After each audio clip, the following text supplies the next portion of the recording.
in planning for retirement, we were just talking before about how we hadn't even been thinking about Social Security because we just assumed that it wasn't going to be there by the time we get to of age.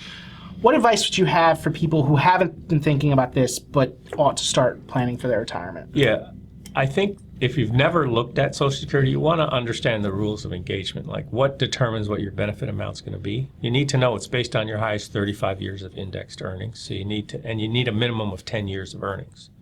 Okay, so if you're getting close and you're at 9, you want to do whatever you need to do to get that extra year. I mean, but if you've been working or living for 50 years without working, just keep doing what you're doing, right? We're back to the hot tub and idiots. Okay, well, there's that, but sometimes, couples are in their own business, and how you allocate earnings to one spouse or the other can determine what those benefits are.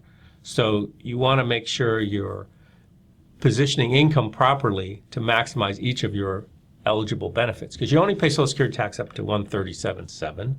And if you're fortunate and you have a business where you're making $200, well, maybe pay your spouse a portion, so now they're getting a benefit and you're maxing your benefit out. So there's those kinds of things. Also understand how it fits in from a tax perspective. It's still a tax-favored investment. You only include 85% of it for federal taxes, 15% tax-free, but it's state income tax-free.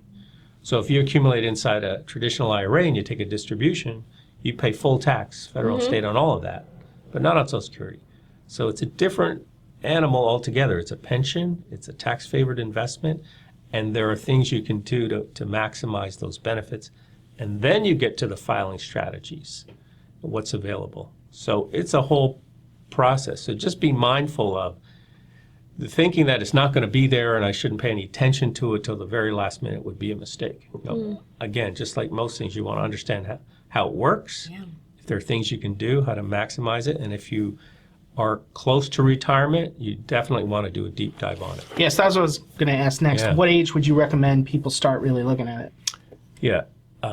My clients are typically late 50s to 70, 58 to 70, because since you can file as early as 62, or maybe one spouse will, you want to know what that benefit's going to look like if that filing strategy made sense for you. So I would say that. And a lot of times, one spouse is already collecting. You think, well, if they're already collecting, what else is there to do? Well, there's still a number of options available to that other spouse when they should file. And by the way, if you do, and this is why it's so important, if you file, you're basically locked in for the rest of your life. The only exit strategy you have is you have up to 12 months to pay back what they paid you, and they'll give you one do-over. But after that, wow, you're they locked will? in. Yeah. You can't ever say, okay, pause, I don't need changed my it. mind, or no. So you have to understand, again, when you pull the trigger on Social Security, other than that exit strategy, there's one more thing you can do. If you filed prior to full retirement age, which would be 66 for most people, between 66 and 70, if you chose to, you could suspend your benefit and it'll grow at 8% a year again, and then you can turn it back on at 70 or so. So those are really the only two things. But for the most part, once you file, you're done. So why would you pull the trigger on $1 million pension without looking what all your options are? Are there people who choose not to file? No, unless they're enormously charitably inclined, because it's a benefit.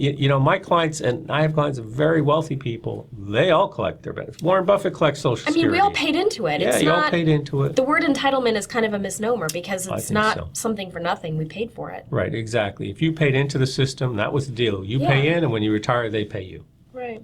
To me, that's not an entitlement per se. Yep. So what do you need in order to get started in looking at something like this for? Yeah, so when people call me to look at their Social Security, I certainly need copies of their statements, which, as you know, you could never be a client of mine because you can't get a statement ever.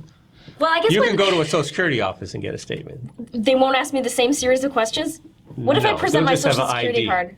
Yeah, you're probably on a watch list right now. That's great. Yeah, as long as I can still board planes, I'm fine with that. You're going to have to go to the next window, I think. Yeah, they're not giving you money. But for the rest of the world, okay, when you get the statements, it shows you the history of earnings that they used to create your benefit. So if you have years of missing earnings, you're going to find mistakes that we need to try to fix. Okay? But need your statements, but really, as I mentioned earlier, it's part of your overall retirement plan. So how does Social Security fit in if you have traditional IRAs, Roth IRAs, other investments?